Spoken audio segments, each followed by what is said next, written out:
learning the difference between falling into the illusion of power, the difference between that and learning to use the power of the illusion.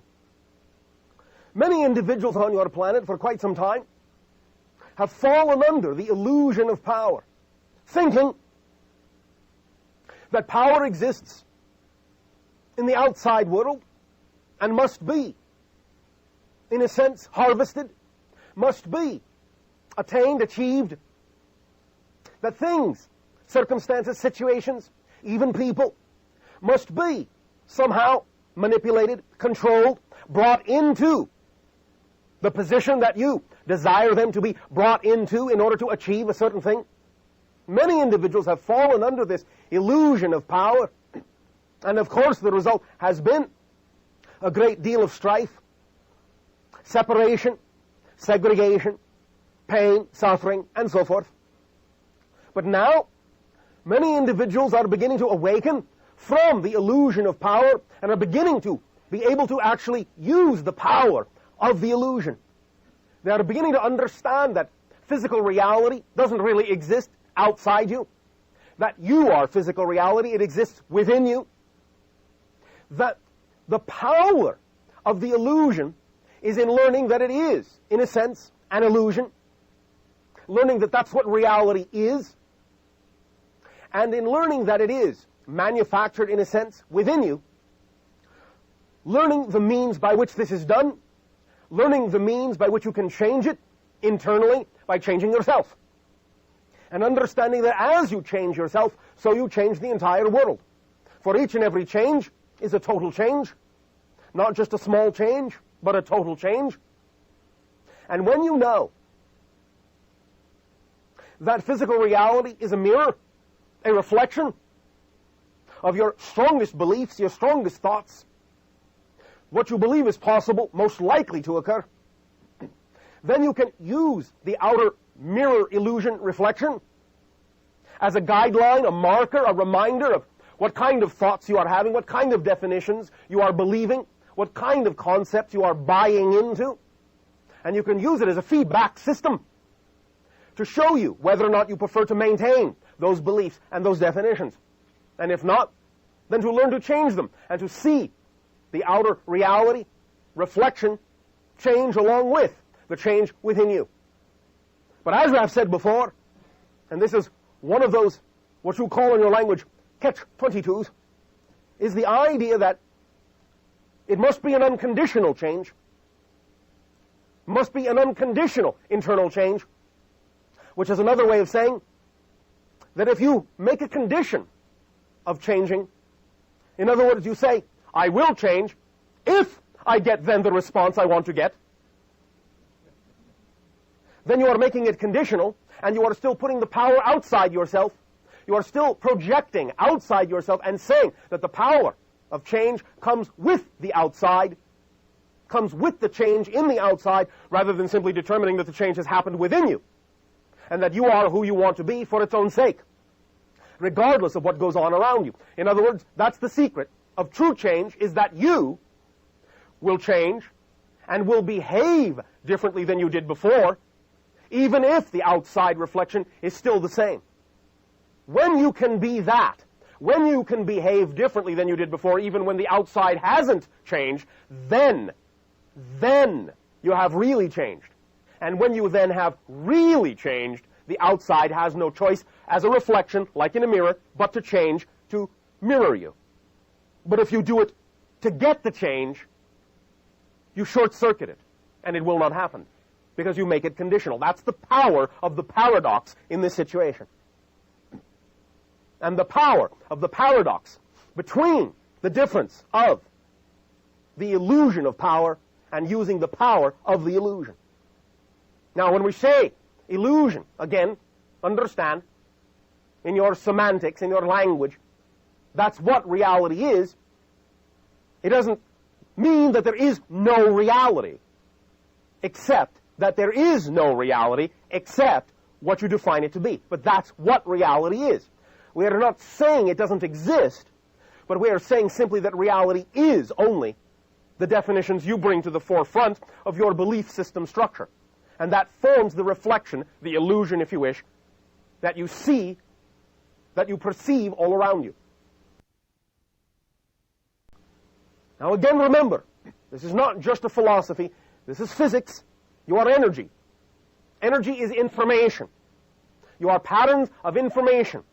You are a perspective. You are a point of view, of consciousness, of awareness, of existence itself. That's what each and every one of you are, a point of view.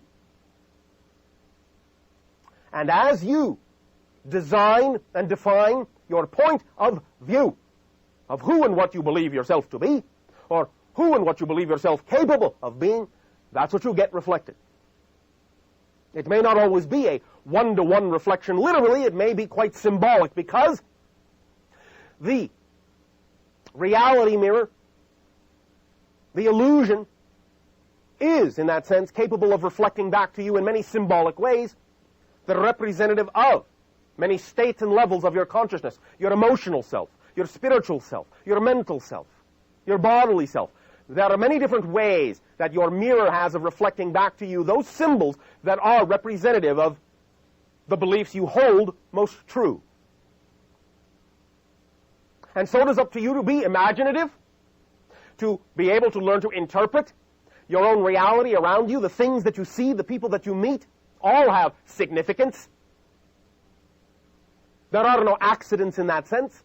It is a type of orchestration, a choreography, and it is up to you to let it in your heart, your mind, your spirit, your body, to let it in, to be open to what your reality has to say to you, to what your reflection is showing you about yourself, so that you can learn to truly master the power of the illusion instead of being the slave to the illusion of power that many of you in your society have succumbed to for thousands of your years. This is what this transformation is all about, that's going on in consciousness on your world, the awakening, the opening up of yourself to more of yourself, the realization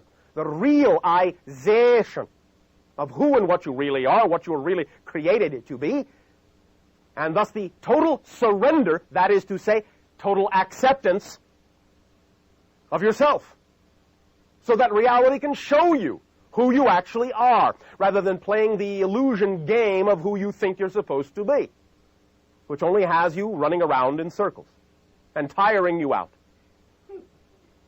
And you have been so very tired for so very long as a society. Time to energize and wake up, and the way you will do that is to surrender to who you are, accept who you really are in your heart of hearts, as a dreamer, as an imaginative creator, and accept reality as a reflection of you. You're not a victim in any way, shape, or form, on any level whatsoever, unless you decide that's the game you want to play. And if you do, it will be allowed, because you are always supported in everything you decide is true. Because, again, infinite creation is nothing but unconditional allowance and love, and will allow you, through its unconditional support and love, to have any game scenario you want, even a game scenario wherein you can pretend you are not loved. It loves you that much.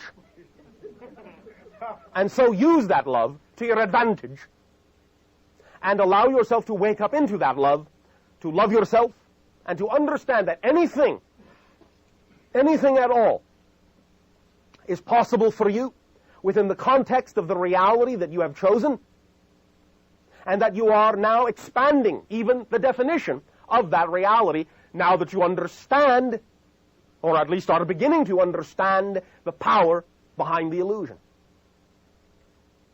So, as it expands, you will expand, possibilities will expand, reality will change, and you have begun to see many of the symptoms of that as space and time become very much more slippery.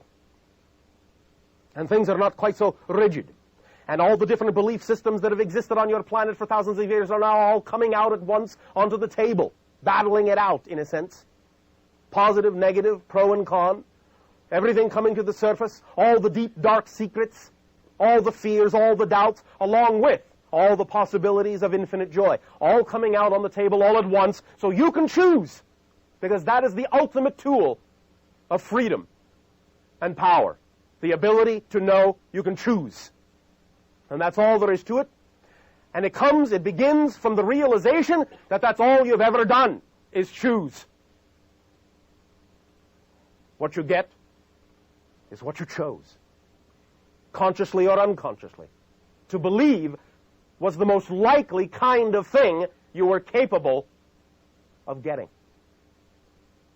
Now that you can begin to see yourself as a true aspect of the infinite, you will know that infinity is open to you. And it is up to you to determine just exactly how much of that infinity and how much ecstasy you can handle at any given moment. You determine the rate. You are the valve, completely and utterly, that determines the rate of flow of that ecstasy, because it's only your energy that you're going to be feeling. And it's up to you to determine exactly how you want to feel your own vibration, in what context and in what form. Whether you want to feel your own energy as joy, or whether you want to feel your own energy as fear, it's up to you. But both can be instructional and both can be educational, if you use them that way.